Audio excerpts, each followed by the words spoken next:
आज एक टॉपिक लेके आया हूं जो कि क्लास 10th और class 12th I mean to say that high school और इंटरमीडिएट के लिए बहुत ही इंपॉर्टेंट होने वाला है, क्योंकि 18 फरवरी से आप लोगों का एग्जामिनेशन शुरू है, यूपी बोर्ड की परीक्षाएं शुरू हैं। और ये एक ऐसा टॉपिक आज है, आप लोग थंबनेल में तो देख ही लिए होंगे, फॉर्मल लेटर और इनफॉर्मल लेटर।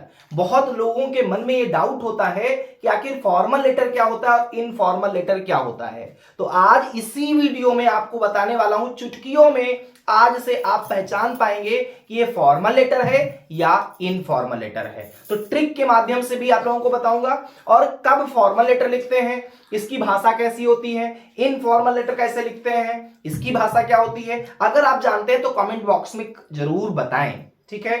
चलिए तो हम बात कर लेते हैं फॉर्मल लेटर क्या होता है। देखिए, जो फॉर्मल लेटर होता है उसको नौकरी के लिए या व्यवसाय के लिए, ध्यान दीजिएगा, जो आपका फॉर्मल लेटर होता है, हम शुरुआत की बात कर रहे हैं फॉर्मल लेटर्स की, तो जो आपका फॉर्मल लेटर होता है यह नौकरी के लिए लिखा जाता है या यह व्यवसाय के लिए लिखा जाता है, ठीक है।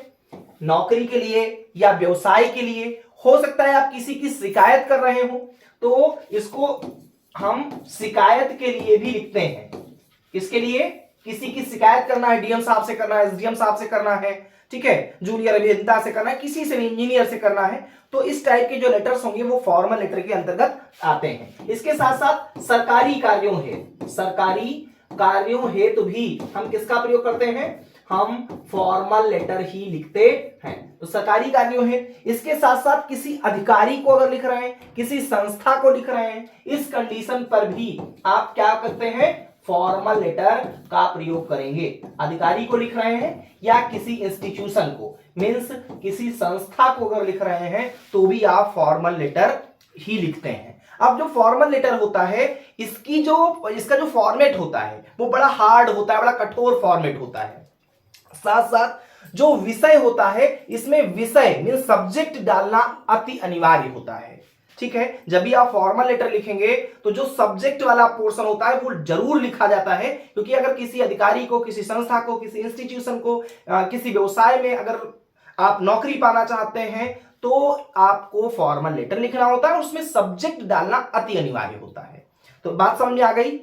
कुल मिला के फॉर्मल लेटर आप लोग समझ गए होंगे, इसको नौकरी के लिए, व्यवसाय के लिए, शिकायत के लिए या सरकारी कार्यों हेतु अधिकारियों को, संस्थाओं को हम फॉर्मल लेटर लिखते हैं। और इसकी जो लैंग्वेज होती है, इसका जो फॉर्मेट होता है वो थोड़ा हार्ड होता है, इसमें सब्जेक्ट डालना अति अनिवार्य है, और जो भी हम इसमें सेंटेंसेस लिखते हैं वो टू दी पॉइंट होता है।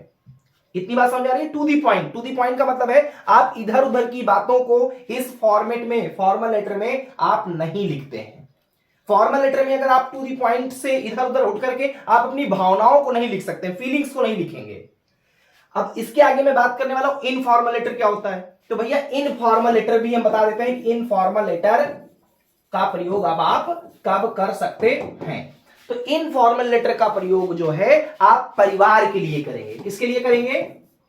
देखिए, जो इनफॉर्मल लेटर है वो परिवार के लिए होगा, रिश्तेदारों के लिए होगा। बिल्कुल सही है, रिश्तेदारों को अगर आप कोई पत्र लिखना चाहते हैं तो वो किस टाइप का लेटर होगा? वह आपका इनफॉर्मल लेटर होगा। या अगर किसी मित्र को आप लिख रहे हो तब भी आपका क्या होगा? इनफॉर्मल लेटर होगा। कोई परिचित व्यक्ति है, मित्र ना हो लेकिन अगर कोई आपका परिचित व्यक्ति है और अगर उसको आप कोई पत्र लिख रहे हैं तो वो भी इनफॉर्मल लेटर के अंतर्गत आता है। या अगर आप व्यक्तिगत उद्देश्य के लिए लिख रहे हैं, व्यक्तिगत उद्देश्य, तब भी आप क्या करते हैं? व्यक्तिगत उद्देश्यों के लिए लिखा गया जो लेटर होता है वो भी किसके अंतर्गत आता है? वो भी इनफॉर्मल लेटर के अंतर्गत ही आता है। यह बात समझ में आई। और इसकी जो भाषा होती है, किसकी? इनफॉर्मल लेटर्स की जो भाषा होती है या इसका जो फॉर्मेट होता है वो लचीला होता है दोस्तों, लचीला फॉर्मेट होता है। और इसमें जो भी बातें हो सकती हैं वो व्यक्तिगत बातें हो सकती हैं, लंबी बातें आप लिख सकते हैं, सब्जेक्ट डालने की आवश्यकता नहीं होती है, और आप टू दी पॉइंट की जगह पे अपनी जो अंदर की फीलिंग्स हैं, भावनाएं हैं, उसको भी अपने पत्र में लिख सकते हैं।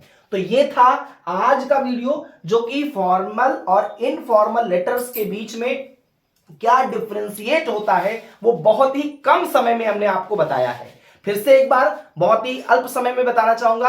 फॉर्मल लेटर जो होता है वो नौकरी, व्यवसाय, शिकायत, सरकारी संस्थाओं हेतु, अधिकारियों के लिए, इंस्टीट्यूशंस के लिए होता है और इसका जो फॉर्मेट होता है वो कठोर होता है, टू दी पॉइंट लिखा जाता है। जबकि इनफॉर्मल लेटर परिवार, रिश्तेदार, मित्र हैं, परिचित लोग हैं, व्यक्तिगत उद्देश्यों के लिए लिखा जाता है और इसका जो फॉर्मेट होता है वो लचीला होता है। इसमें आप अपनी भावनाओं को रख सकते हैं, बात लंबी हो सकती है। तो ये थी वीडियो, उम्मीद करता हूं आप सबको इनफॉर्मल लेटर और फॉर्मल लेटर में डिफरेंशिएट समझ में आया। बहुत बहुत धन्यवाद, थैंक्स फॉर वॉचिंग, जय हिंद।